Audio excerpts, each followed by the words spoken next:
Hello दोस्तों, good afternoon. स्वागत है आप सबका शिवकृपा क्लासेज पर। दोस्तों, इस वीडियो में हम लोग एसएससी एमटीएस और हवलदार एग्जाम 2025 के कॉन्सेप्ट में पूछे जा सकने वाले most important static GK, GS, science, miscellaneous और करंट अफेयर्स के मोस्ट इंपॉर्टेंट क्वेश्चंस को सॉल्व करेंगे। दोस्तों, ये सारे क्वेश्चंस हमारे आपके एग्जाम में पूछे जाने वाले प्रश्नों के सभी टॉपिक्स, प्रश्नों के लेवल व प्रश्नों के टेंस, इसके अलावा दोस्तों आपके प्रीवियस ईयर एग्जाम्स के प्रश्नों को पूरी तरह से एनालाइज करके बनाया गया एक मोस्ट इंपॉर्टेंट वीडियो है। तो दोस्तों, आप लोग इन्हें कॉन्सेंट्रेट होकर सॉल्व करें। क्वेश्चंस कम सॉल्व होने पर पुनः प्रश्नों का रिवीजन करें, ताकि एसएससी एमटीएस और हवलदार एग्जाम 2025 में आप लोग static GK, GS, science, miscellaneous और करंट अफेयर्स के टॉपिक से अच्छा स्कोर कर सकें। पीडीएफ आपका दोस्तों पूरी तरह से कंप्लीट कर दिया गया है। आपके एग्जाम में यहाँ से जो 25 क्वेश्चन पूरे 75 नंबर का वेटेज है, जिसमें आपका पूरा स्टैटिक जीके आएगा, यानी कि परंपरागत सामान्य ज्ञान। आपके जीएस यानी सब्जेक्ट से क्वेश्चन आएंगे, हिस्ट्री, पॉलिटी, ज्योग्राफी, इकोनॉमिक्स। पूरा आपका साइंस यानी कि फिजिक्स, केमिस्ट्री, बायो, मिसलेनियस यानी विविध वाला चैप्टर व करंट अफेयर्स। आपके पूरे पाठ्यक्रम को प्रिपेयर करके आपके पीडीएफ में कंप्लीट कर दिया गया है, जहां जहां से आपके एग्जाम्स में क्वेश्चंस बनने हैं। एक सफिशिएंट पूरी तरह से परफेक्ट पीडीएफ है दोस्तों आपके एग्जाम के लिए, जो कि आपको कम से कम समय में अच्छे से अच्छा स्कोर दिला सकता है। 100 रुपीज इस पीडीएफ की पेड फीस रखी गई है। व्हाट्सअप नंबर आप लोगों के सामने है, जहां पर आप जुड़कर इस वैकेंसी का कंप्लीट पीडीएफ परचेज कर सकते हैं। तो चलिए दोस्तों, क्वेश्चंस की ओर चलते हैं। हम लोग वीडियो को स्टार्ट करेंगे स्टैटिक जीके के टॉपिक से। स्टैटिक जीके का पहला क्वेश्चन दोस्तों हमारे सामने है। देखेंगे किस टॉपिक से रखा गया। क्वेश्चन है हमारा, संयुक्त राष्ट्र संघ यानी कि यूएनओ की स्थापना कब हुई थी? करेक्ट आंसर होगा 24 अक्टूबर 1945 ईस्वी में। स्टैटिक जीके का पहला क्वेश्चन दोस्तों हमारा किस टॉपिक से लग गया है? संयुक्त राष्ट्र संघ यानी कि यूएनओ के लेकर आया हुआ है। तो आप लोग जानते हैं दोस्तों, संयुक्त राष्ट्र संघ की स्थापना, इनके विभिन्न सहयोगी संगठन, उनकी स्थापना, उनके मुख्यालय व उनके विभिन्न निकाय, यानी कि बहुत सारे क्वेश्चंस, फैक्ट व कंटेंट यहाँ से निकलते हैं, जो कि आपके एग्जाम में कंटिन्यू पूछे जाते हैं। तो बेसिक से सब कुछ पूरी तरह से कंप्लीट करके परफेक्ट सीट आपके सामने लगा दी गई है। अगर इस सीट को आप लोग अच्छे से कंप्लीट करके चलते हैं, इस टॉपिक से कोई भी क्वेश्चन आपके एग्जाम में किसी भी टेंट, किसी भी फॉर्मेट से पूछे आते हैं, क्वेश्चन आपसे मिस होंगे और ना एग्जाम में आपको तुक्का लगाना पड़ेगा। तो चलिए दोस्तों, इस सुपर टॉपिक को हम लोग पूरी तरह से कंप्लीट करना शुरू करते हैं। क्वेश्चन था हमारा, संयुक्त राष्ट्र संघ यानी कि यूएनओ की स्थापना कब हुई थी? करेक्ट आंसर होगा 24 अक्टूबर 1945 ईस्वी में। आप चलिए दोस्तों, इस सीट को थोड़ा सा अपने सामने करते हैं। देखिएगा, इंपॉर्टेंट पॉइंट के जरिए इस टॉपिक को बेसिक से लेकर सब कुछ क्रम से पूरी तरह से कंप्लीट किया गया है। पहला पॉइंट है हमारा, संयुक्त राष्ट्र संघ यानी कि यूएनओ की स्थापना 24 अक्टूबर 1945 को हुई थी। इसका मुख्यालय न्यूयॉर्क, संयुक्त राज्य अमेरिका में स्थित है। आगे बढ़ेंगे। संयुक्त राष्ट्र संघ की कार्यकारी भाषाएं तो अंग्रेजी एवं फ्रेंच हैं, तथा चीनी हो गया, रूसी यानी कि रशियन, अरबी व स्पेनिश इसकी अन्य मान्यता प्राप्त भाषाएं हैं। संयुक्त राष्ट्र संघ के 6 प्रमुख अंग हैं। नाम देखेंगे तो महासभा, सुरक्षा परिषद, आर्थिक एवं सामाजिक परिषद, परन्यास परिषद, अंतर्राष्ट्रीय न्यायालय तथा सचिवालय। इनमें अंतर्राष्ट्रीय न्यायालय को छोड़कर अन्य सभी का मुख्यालय न्यूयॉर्क, संयुक्त राज्य अमेरिका में है, जबकि अंतर्राष्ट्रीय न्यायालय का मुख्यालय द हेग, नीदरलैंड में स्थित है। नेक्स्ट, अंतर्राष्ट्रीय शांति एवं सुरक्षा बनाए रखने की जिम्मेदारी सुरक्षा परिषद की है। इसमें 15 सदस्य होते हैं, जिसमें 5 स्थायी तथा 10 अस्थायी सदस्य हैं। 5 अस्थायी सदस्य देशों के नाम देखेंगे तो संयुक्त राज्य अमेरिका, रूस, फ्रांस, चीन तथा ब्रिटेन है, तथा इन्हें किसी भी मसले पर वीटो का अधिकार प्राप्त है। ध्यान रखेंगे, हर फैक्ट, हर कंटेंट को आपको अच्छे से कंप्लीट करके चलने हैं। दोस्तों, हम आपको बताना चाहेंगे, हमारे एक सेंटेंस, एक कॉन्सेप्ट से बहुत सारे क्वेश्चंस, फैक्ट व कंटेंट निकलते हैं, जो कि आपके एग्जाम में भर भर के पूछे जाते हैं। यही वजह है दोस्तों, अपने वीडियोस में ऑप्शन नहीं लगाते, क्योंकि ऑप्शन से सारी चीजें एक साथ कंप्लीट नहीं हो सकती, केवल कंफ्यूजन क्रिएट होता है और टाइम टेकिंग हो जाता है। वो हर टॉपिक्स दोस्तों, जहां जहां से आपके एग्जाम्स में क्वेश्चंस बनने हैं, आपके पूरे पाठ्यक्रम को प्रिपेयर करके आपके पीडीएफ में कंप्लीट कर दिया गया है। आगे बढ़ेंगे।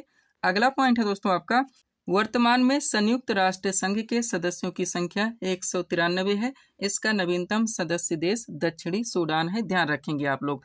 अभी इस सीट को दोस्तों आप लोगों को अच्छे से कंप्लीट करके चलने हैं, जहां पे दोस्तों संयुक्त राष्ट्र संघ के जितने भी सहयोगी संगठन है, उनकी स्थापना कब हुई थी, वह उनके मुख्यालय कहाँ पे स्थित है। आपके एग्जाम में कंटिन्यू क्वेश्चंस बनेंगे, तो इसको पूरी तरह से कंप्लीट कर दिया गया है।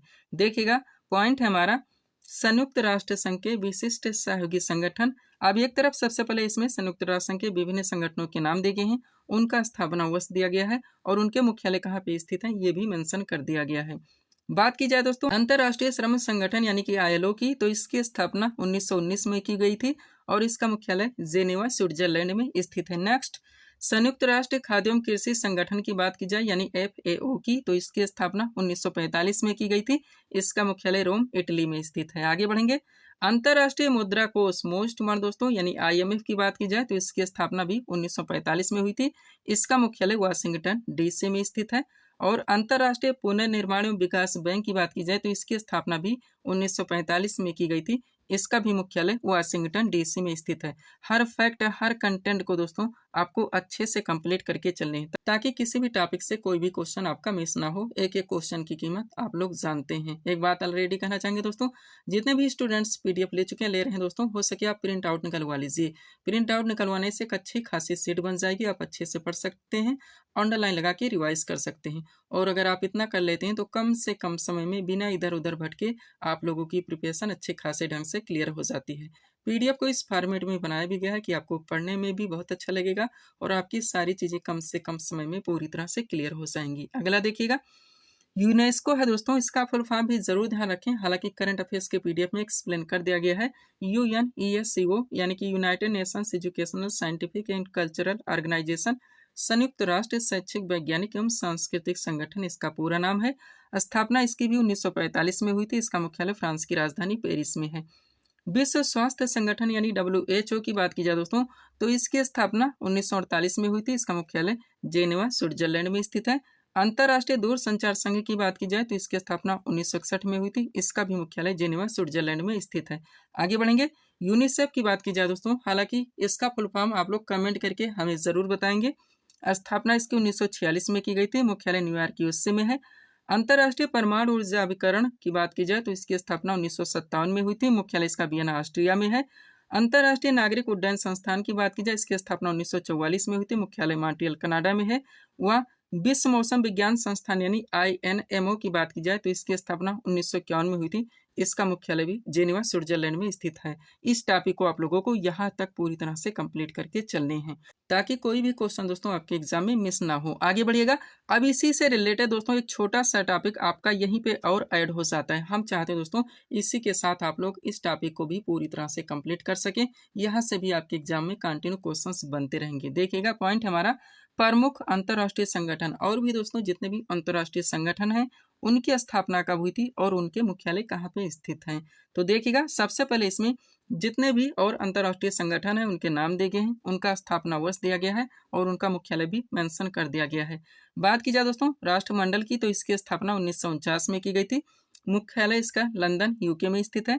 रेड क्रॉस की बात की जाए इसकी स्थापना 1863 में की गई थी। इसका मुख्यालय जेनेवा स्विट्जरलैंड में स्थित है। इंटरपोल की बात की जाए दोस्तों तो इसकी स्थापना 1923 में हुई थी। इसका मुख्यालय लियांस फ्रांस में स्थित है। उत्तरी अटलांटिक संधि संगठन यानी कि नाटो की बात की जाए तो इसकी स्थापना 1949 में हुई थी। मुख्यालय ब्रुसेल्स बेल्जियम में है। यूरोपीय संघ यानी EU की बात की जाए दोस्तों इसकी स्थापना 1965 में हुई थी। इसका मुख्यालय भी ब्रुसेल्स बेल्जियम में है। और दक्षिण एशियाई क्षेत्रीय सहयोग संगठन यानी कि सार्क की बात हो रही है दोस्तों, ध्यान देंगे, स्थापना इसकी 1985 में की गई थी और इसका मुख्यालय काठमांडू नेपाल में है। इस टॉपिक को भी दोस्तों आपको अच्छे से क्लियर करके चलने, यहाँ से भी आपके एग्जाम में क्वेश्चंस बनेंगे। आगे बढ़िएगा, अगला दोस्तों पेट्रोलियम निर्यातक देशों का संगठन यानी ओपेक की बात हो रही है। स्थापना इसकी 1960 में की गई थी। मुख्यालय वियना ऑस्ट्रिया में है। और लास्ट है दोस्तों एशियाई विकास बैंक यानी ADB की बात की जाए तो इसकी स्थापना 1967 में की गई थी। इसका मुख्यालय मनीला फिलीपींस में है। इसको भी आप लोग अच्छे से क्लियर करके चलने हैं।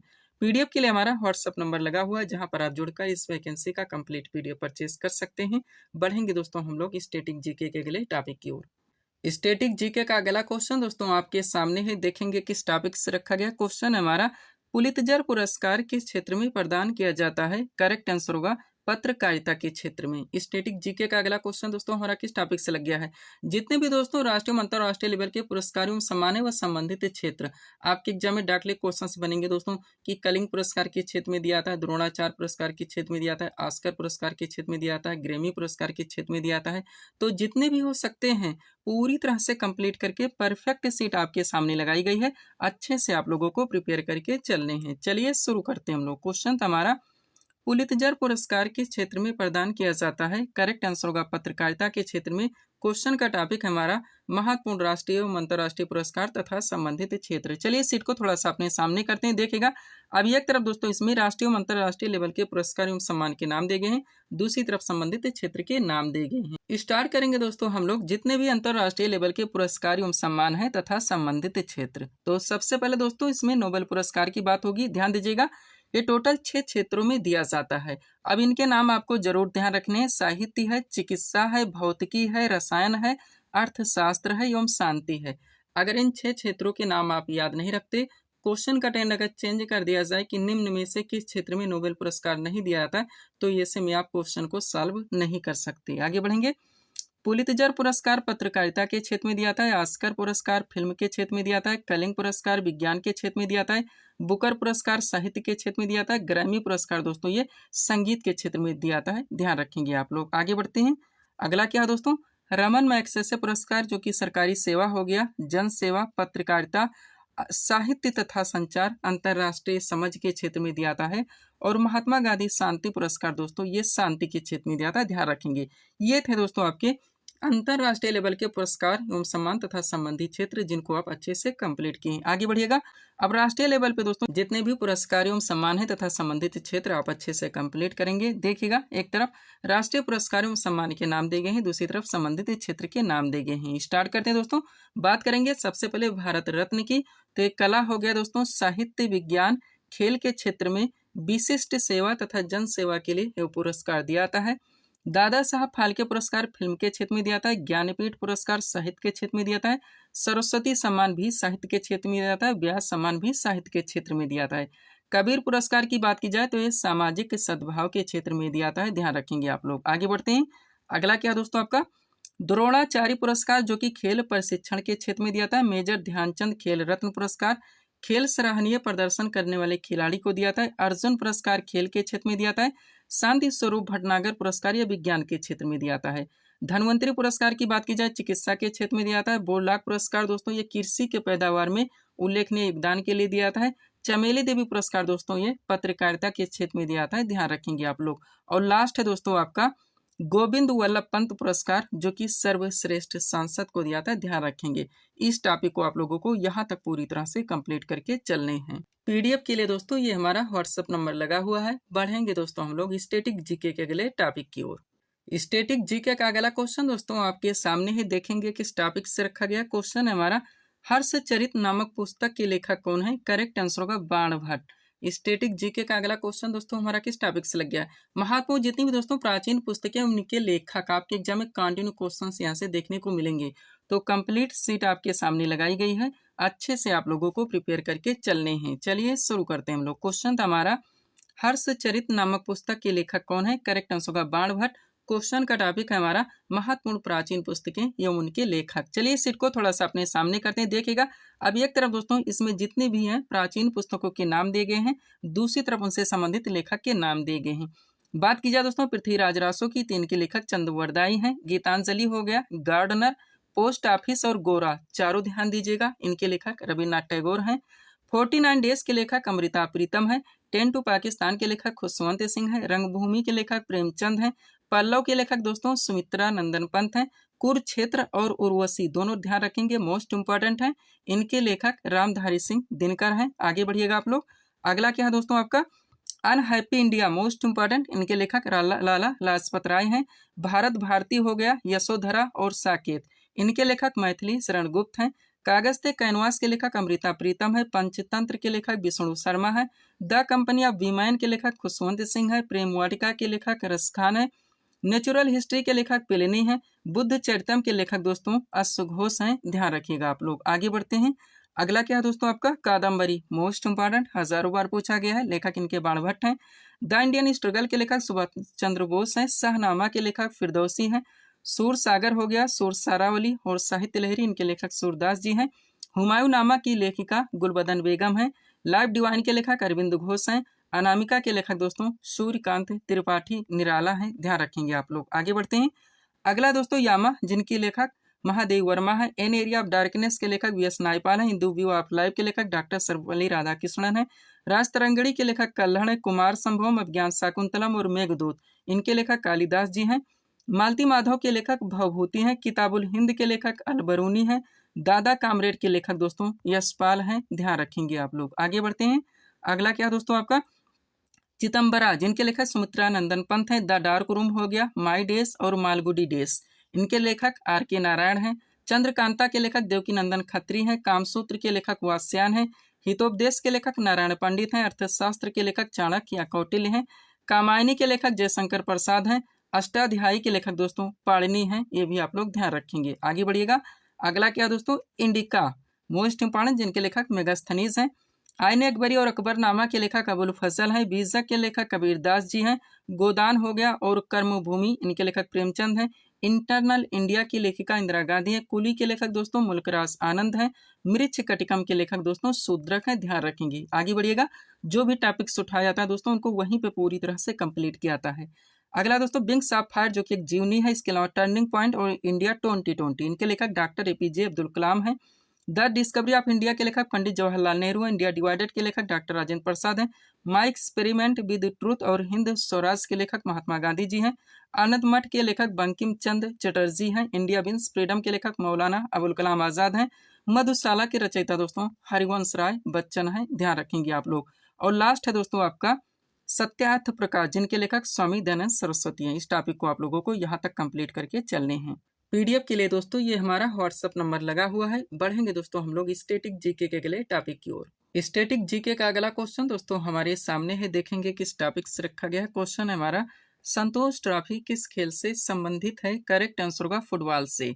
स्टैटिक जीके का अगला क्वेश्चन दोस्तों हमारा किस टॉपिक से लग गया है। महत्वपूर्ण खेलों से संबंधित जो कप एवं ट्रॉफियां दोस्तों आपके एग्जाम में डायरेक्टली क्वेश्चंस बनते हैं कि रणजी ट्रॉफी किस खेल से संबंधित है। देवधर ट्रॉफी किस खेल से संबंधित है। आगा खा कप किस खेल से संबंधित है। ध्यानचंद ट्रॉफी किस खेल से संबंधित है।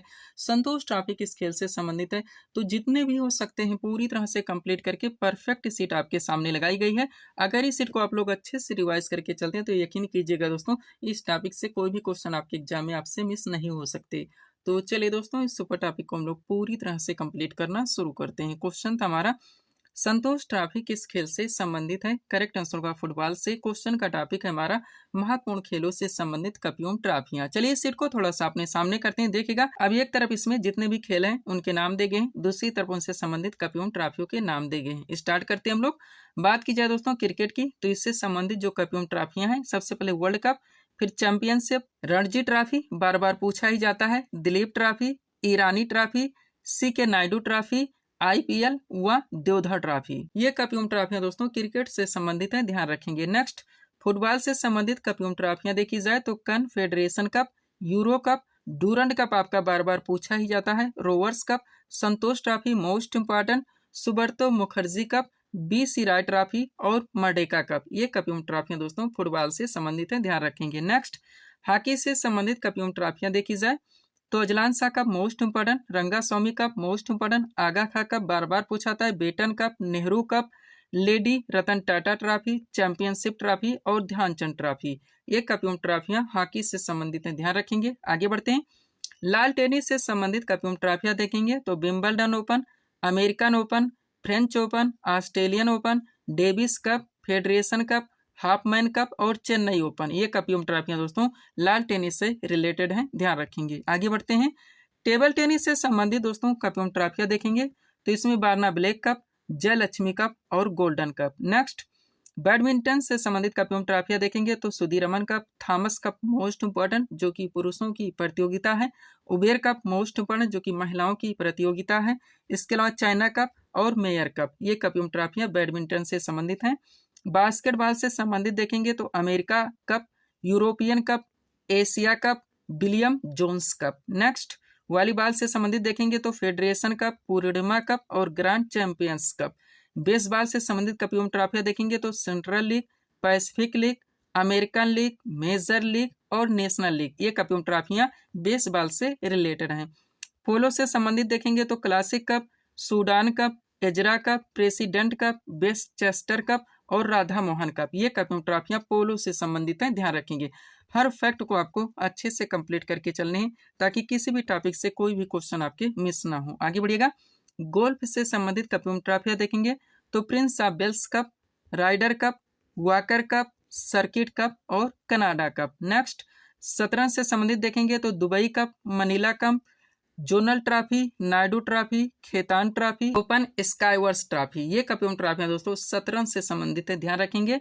कबड्डी से संबंधित फेडरेशन कप और मुक्केबाजी से संबंधित दोस्तों प्रेसिडेंट कप और वर्ल्ड चैंपियनशिप, ये कप एवं ट्रॉफियां मुक्केबाजी से संबंधित हैं। यहाँ तक दोस्तों इस टॉपिक को आप लोगों को कंप्लीट करके चलने हैं। पीडीएफ के लिए हमारा व्हाट्सअप नंबर लगा हुआ है। बढ़ेंगे दोस्तों हम लोग स्टैटिक जीके के अगले टॉपिक की ओर। स्टैटिक जीके का अगला क्वेश्चन दोस्तों हमारे सामने है, देखेंगे किस टॉपिक से रखा गया है। क्वेश्चन है हमारा, चाइना मैन शब्द किस खेल से संबंधित है? करेक्ट आंसर होगा क्रिकेट से। स्टैटिक जीके का अगला क्वेश्चन दोस्तों हमारा किस टॉपिक से लग गया है? जितनी भी दोस्तों खेलों से संबंधित महत्वपूर्ण शब्दावलियां हैं, आपके एग्जाम में डायरेक्टली क्वेश्चंस बनेंगे दोस्तों कि थर्ड मैन शब्द किस खेल से संबंधित है, गली शब्द किस खेल से संबंधित है, फ्री हिट हो गया दोस्तों, बुली हो गया, चाइना मैन हो गया, हाफ वॉली हो गया, बाउंस हो गया, पंच हो गया। तो जितने भी शब्द होते हैं दोस्तों वो किस खेल से संबंधित हैं, पूरी तरह से कंप्लीट करके परफेक्ट सीट आपके सामने लगाई गई है। अच्छे से आप लोगों को रिवाइज करके चलने हैं। चलिए शुरू करते हैं हम लोग। क्वेश्चन था हमारा, चाइना मैन शब्द किस खेल से संबंधित है? करेक्ट आंसर होगा क्रिकेट से। क्वेश्चन का टॉपिक है हमारा खेलों से संबंधित महत्वपूर्ण शब्दावली। अब चलिए सीट को थोड़ा सा अपने सामने करते हैं, देखिएगा। अभी एक तरफ दोस्तों जितने भी खेल हैं उनके नाम दिए गए, दूसरी तरफ उनसे संबंधित महत्वपूर्ण शब्दावलियों के नाम दिए गए हैं। स्टार्ट करते हैं हम लोग। बात की जाए दोस्तों क्रिकेट की तो इससे संबंधित शब्दावली देखेंगे तो LBW, China man, googly, swing, silly, point, by, stump, follow on, slip, hook, third man, cover, गली, फ्री हिट, ये सारे शब्द दोस्तों क्रिकेट से संबंधित हैं जो कि मोस्ट इंपॉर्टेंट है। आगे बढ़ेंगे।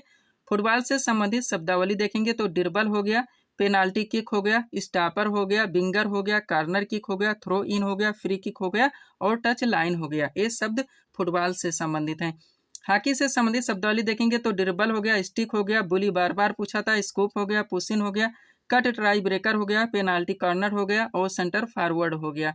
लाल टेनिस से संबंधित शब्दावली देखेंगे तो स्मैश हो गया, बैकहैंड हो गया, फॉल्ट हो गया, चाप हो गया, एडवांटेज हो गया और हाफ वॉली हो गया। ये सब दोस्तों लाल टेनिस से संबंधित है, ध्यान रखेंगे। आगे बढ़िएगा। टेबल टेनिस से संबंधित शब्दावली देखेंगे दोस्तों तो टॉप स्पिन हो गया, बैक स्पिन हो गया, चाइनीज ग्रिप हो गया, रिवर्स सैंडविच हो गया, पुश कंट्रोल एंड हो गया, पेन होल्डर हो गया और फाइल हो गया। बैडमिंटन से संबंधित शब्दावली देखेंगे तो स्मैश हो गया, ड्रॉप हो गया, डबल फॉल्ट हो गया, डाइव हो गया, क्रॉस शॉट हो गया और लिफ्ट हो गया। बास्केटबॉल से संबंधित शब्दावली देखेंगे तो ब्लॉकिंग हो गया, ड्रिबलिंग हो गया, जंप बॉल हो गया, फ्री थ्रो हो गया, लीड पास हो गया, मल्टीपल थ्रो हो गया। वॉलीबॉल से संबंधित शब्दावली देखेंगे तो वॉली हो गया, डिग पास हो गया, बूस्टर हो गया, हुक हो गया, स्विच बार बार पूछा था, एरियल भी पूछा था और रोटेशन भी पूछा था। बेसबॉल से संबंधित शब्दावली देखेंगे तो पिचर हो गया, होम हो गया, पुट हो गया, आउट हो गया, कैचर हो गया, स्क्वीज प्ले हो गया, उसके बाद में दोस्तों बॉटम हो गया और बुलपेन हो गया। आगे बढ़िएगा। पोलो से संबंधित शब्दावली देखेंगे तो बंडर हो गया, गेलेपिंग हो गया, चुक्का हो गया, एरिस रेल हो गया और राइड ऑफ हो गया। नेक्स्ट गोल्फ से संबंधित शब्दावली देखेंगे तो पुट हो गया दोस्तों, होल हो गया, बैफी हो गया, बोगी हो गया, पुटिंग हो गया, बंकर हो गया और पोस्टर हो गया। ध्यान रखेंगे आप लोग। आगे बढ़ते हैं। अगला आपका क्या दोस्तों, शतरंज से संबंधित शब्दावली देखेंगे तो चेकमेट हो गया, बिशप हो गया, स्टेलमेट हो गया, नाइट हो गया, रैक हो गया। नेक्स्ट कबड्डी से संबंधित शब्दावली देखेंगे, वर्क लाइन हो गया, मार्च लाइन हो गया, लाबी हो गया, बैटिंग बार बार पूछा था, ब्लॉक हो गया, रेडर हो गया। मुक्केबाजी से संबंधित देखेंगे, बाउंस हो गया, पंच मोस्ट इंपॉर्टेंट, जैब हो गया, पंच बैग मोस्ट इंपॉर्टेंट, जैब रिप हो गया, कवर अब बार बार पूछा था, बैक पेडल भी पूछा था, रॉड क्रॉस हो गया, बाउट हो गया और बटिंग हो गया। ये सब दोस्तों मुक्केबाजी से संबंधित हैं। इस टॉपिक को यहाँ तक आप लोगों को क्लियर करके चलने हैं। पीडीएफ के लिए हमारा व्हाट्सअप नंबर लगा हुआ है। बढ़ेंगे दोस्तों हम लोग स्टैटिक जीके के अगले टॉपिक की ओर। स्टैटिक जीके का अगला क्वेश्चन दोस्तों आपके सामने है, देखेंगे किस टॉपिक से रखा गया। क्वेश्चन है हमारा, बेसबॉल खेल किस परिसर या मैदान पर खेला जाता है? करेक्ट आंसर होगा डायमंड पर। स्टैटिक जीके का अगला क्वेश्चन दोस्तों हमारा किस टॉपिक से लग गया है? जितने भी दोस्तों खेल हैं ये किस परिसर या मैदान पर खेले जाते हैं? आपके एग्जाम में दोस्तों डायरेक्टली क्वेश्चंस बनते हैं कि डायमंड पे कौन सा खेल खिलाता है, बोर्ड पे कौन सा खेल खिलाता है, पिच पे कौन सा खेल खिलाता है, फील्ड में कौन सा खेल खिलाता है, कोर्ट में कौन सा खेल खिलाता है, रेंज में कौन से खेल खिलाता है। तो जितने भी हो सकते हैं पूरी तरह से कंप्लीट करके परफेक्ट सीट आपके सामने लगाई गई है। अच्छे से आप लोगों को प्रिपेयर करके चलने हैं। चलिए शुरू करते हैं हम लोग। क्वेश्चन था हमारा, बेसबॉल खेल किस परिसर या मैदान पर खेला जाता है? करेक्ट आंसर होगा डायमंड पर। क्वेश्चन का टॉपिक हमारा विभिन्न खेलों के खेल परिसर। चलिए इस शीट को थोड़ा सा अपने सामने करते हैं, देखिएगा। अब एक तरफ दोस्तों जितने भी खेल हैं उनके नाम दिए गए, दूसरी तरफ उनसे संबंधित परिसर व मैदान के नाम दिए गए जहाँ पे खेले जाते हैं। स्टार्ट करते हैं हम लोग। बात की जाए दोस्तों स्केटिंग और मुक्केबाजी तो ये रिंग में खेला जाता है। तैराकी दोस्तों पूल पे खेला जाता है। पोलो हो गया, फुटबॉल और हॉकी दोस्तों ये फील्ड में खेला जाता है। क्रिकेट हो गया और रग्बी दोस्तों ये पिच पे खेलाता है। आइस हॉकी दोस्तों ये रिंग पे खेला जाता है। बेसबॉल की बात की जाए डायमंड में खेला जाता है। टेबल टेनिस की बात की जाए दोस्तों तो ये बोर्ड में खेला जाता है, ध्यान रखेंगे आप लोग। आगे बढ़ते हैं। अगला आपका क्या दोस्तों, जूडो कराटे मोस्ट इंपॉर्टेंट जो कि मैट पे खेला जाता है। ट्रक साइकिलिंग दोस्तों वेलोड्रम पे खिलाता है। एथलेटिक्स हो गया दोस्तों ये ट्रैक पे खेला जाता है। निशानेबाजी और तीरंदाजी ये रेंज में खेला जाता है। टेनिस हो गया, badminton, netball, kho kho, kabaddi, squash, handball और वॉलीबॉल ये सारे दोस्तों कोर्ट पे खेले जाते हैं, ध्यान रखेंगे। इस टॉपिक को आप लोगों को यहाँ तक पूरी तरह से कंप्लीट करके चलने हैं। पीडीएफ के लिए हमारा व्हाट्सएप नंबर लगा हुआ है। बढ़ेंगे दोस्तों अब हम लोग साइंस के टॉपिक की ओर। दोस्तों इस वीडियो में हम लोग साइंस के जिस टॉपिक के क्वेश्चंस को कंप्लीट करने वाले हैं वो टॉपिक है आपका बायो, यानी कि आपका सबसे ज़्यादा वेटेज का टॉपिक। मोस्ट ऑफ क्वेश्चंस वहाँ से रखे गए हैं। एक एक क्वेश्चन आपके एग्जाम के लिए पूरी तरह से सुपर हो सकते हैं।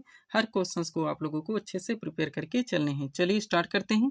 पहला क्वेश्चन है दोस्तों, पौधे के किस भाग से काफी प्राप्त की जाती है? करेक्ट आंसर होगा कली से। नेक्स्ट, पसीने वाली ग्रंथियां मानव शरीर के किस अंग में मौजूद होती हैं? तो यकृत में। नेक्स्ट, मानव शरीर में नमक की मात्रा कितनी होती है? तो 0.4%।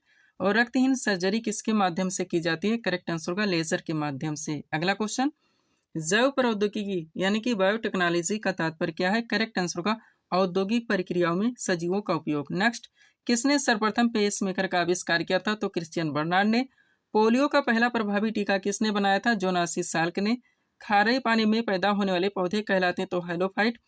और दुनिया का पहला मानव हृदय प्रत्यारोपण किसने किया था? क्रिश्चियन बर्नार्ड ने। नेक्स्ट, पाचन के अंत में जारी ऊर्जा का रूप कौन सा होता है? रासायनिक ऊर्जा। दूध से दही बनाने का काम कौन करता है? जीवाणु। पेड़ की आयु का निर्धारण होता है वार्षिक वलय की संख्या से। और कोशिका का ऊर्जा गृह किससे कहा जाता है? तो माइटोकॉन्ड्रिया को कहा जाता है, ध्यान रखेंगे। हर क्वेश्चन आप प्रिपेयर करके चलिएगा। आगे बढ़ते हैं। अगला क्वेश्चन है आपका, कोशिका में प्रोटीन निर्माण का सक्रिय स्थल है? तो राइबोसोम है। नेक्स्ट, कोशिका की आत्महत्या की थैली कहलाता है? तो लाइसोसोम है। आगे बढ़िएगा। कोशिका में पाया जाने वाला आनुवंशिक पदार्थ है? तो डीएनए है। और डीएनए का द्विकुंडल प्रारूप किसने दिया था? वाटसन एवं क्रिक ने। नेक्स्ट, मनुष्य में किस क्रोमोसोम के मिलने से पुत्र का जन्म होता है? दोस्तों तो पुरुष का Y एवं स्त्री का X। जीन का सर्वप्रथम कृत्रिम संश्लेषण किसने किया था? हरगोविंद खुराना ने। उत्परिवर्तन के सिद्धांत के प्रतिपादक कौन थे? Hugo de Vries. प्राकृतिक चयन का सिद्धांत किसने दिया था? चार्ल्स डार्विन ने। डीएनए का प्रमुख कार्य क्या है? आनुवंशिक क्रियाओं का संचालन करना। हीमोफीलिया रोग से ग्रसित व्यक्ति में क्या होता है? डेड डेस कर दिया गया है तो खून का बहना बंद नहीं होता है। डॉल्फिन किस वर्ग का उदाहरण है? स्तनधारी। और रक्त किस प्रकार का ऊतक है? तो रक्त एक तरल संयोजी ऊतक है, ध्यान रखेंगे आप लोग। आगे बढ़ते हैं। अगला क्वेश्चन है दोस्तों, आलू में मोज़ेक रोग यानी कि मोज़ेक डिसीज का कारक तत्व है? तो विषाणु है। नेक्स्ट, वृक्ष की छालों पर उगने वाले कवक कहलाते हैं? तो कार्टिकोल्स। और गोबर पर उगने वाले कवक कहलाते हैं? कोप्रोफिलस। नेक्स्ट, लाइकेन सूचक होते हैं वायु प्रदूषण के। खाद्य ऊर्जा को हम किस इकाई में माप सकते हैं? कैलोरी में। दूरबीन का आविष्कार किसने किया था? गैलीलियो ने। मानव शरीर में पाचन क्रिया कहाँ से प्रारंभ होती है? मुख से। पेसमेकर का संबंध किससे? हृदय से। और पेसमेकर का कार्य क्या? दिल की धड़कन प्रारंभ करना। नेक्स्ट, रक्त का शुद्धिकरण कहाँ पर होता है? किडनी में। मानव शरीर में खून के शुद्धिकरण की प्रक्रिया को क्या कहते हैं? तो डायलिसिस कहा जाता है। पाचन क्रिया में प्रोटीन किस पदार्थ में बदल जाते हैं? अमीनो अम्ल में। पित्त किसके द्वारा पैदा किया था? यकृत के द्वारा। शरीर में हीमोग्लोबिन का कार्य क्या है? तो ऑक्सीजन का परिवहन करना यानी कि ऑक्सीजन ले जाना, ध्यान रखेंगे। आगे बढ़ते हैं। अगला क्वेश्चन है, लाल रक्त कणिकाएं यानी कि आरबीसी कहाँ उत्पन्न होते हैं? अस्थिमज्जा में। नेक्स्ट, मानव शरीर की किस ग्रंथि को मास्टर ग्रंथि कहा जाता है? तो पीयूष ग्रंथि को। वृद्धावस्था में मनुष्य की हड्डियां क्यों कमजोर हो जाती है? कैल्शियम की कमी से। पालक के पत्तों में किसकी मात्रा सबसे अधिक होती है? आयरन की। हाइड्रोफोबिया रोग उत्पन्न होता है दोस्तों तो ये विषाणु द्वारा। आलू में मोज़ेक रोग का कारक तत्व है? तो भी विषाणु है। फाइकोलॉजी में किसका अध्ययन किया जाता है? शैवाल का। फूलों के संवर्धन के विज्ञान को क्या कहते हैं? फ्लोरिकल्चर। डेंडोलॉजी का संबंध किससे? झाड़ियों के अध्ययन से। पोडोलॉजी में किसका अध्ययन किया जाता है? भूमि का। नाशपाती यानी पियर का कौन सा भाग खाता है? गूदेदार पुष्पासन। किस पौधे में बीज होता है लेकिन फल नहीं होता? तो साइकस है। मानव शरीर की सबसे बड़ी और मजबूत हड्डी फीमर है। और प्रकाश संश्लेषण के लिए आवश्यक गैस कौन सी है? तो कार्बन डाइऑक्साइड है, ध्यान रखिएगा। आगे बढ़ते हैं। अगला क्वेश्चन है, सूर्य के प्रकाश से कौन सा विटामिन प्राप्त होता है? तो विटामिन डी है। नेक्स्ट, अदरक का कौन सा हिस्सा खाया जाता है? वो तना है। दौड़ लगाते समय मनुष्य के रक्तचाप पर क्या प्रभाव पड़ता है? तो रक्तचाप बढ़ जाता है। संपूर्ण जेनेटिक कोड का पता किसने लगाया? हरगोविंद खुराना ने। डीएनए का डबल हेलिक्स मॉडल किसने दिया? वाटसन ने। तारपीन का तेल प्राप्त किया था चीड़ से। टिक्का रोग किस फसल से संबंधित है? मूंगफली से। धान में खैरा रोग किसके कारण होता है? जस्ता की कमी के कारण। और लार किसके पाचन में सहायक होती है? तो स्टार्च के ध्यान रखेंगे आप लोग। तो दोस्तों यहीं पे हम इस वीडियो को विराम देना चाहेंगे, और भी क्वेश्चंस या टॉपिक ऐड करते हैं तो आपका वीडियो लंबा खिंच जाएगा। तो मिलते हैं दोस्तों हम आपको अपने अगले वीडियोस में। Thanks for watching.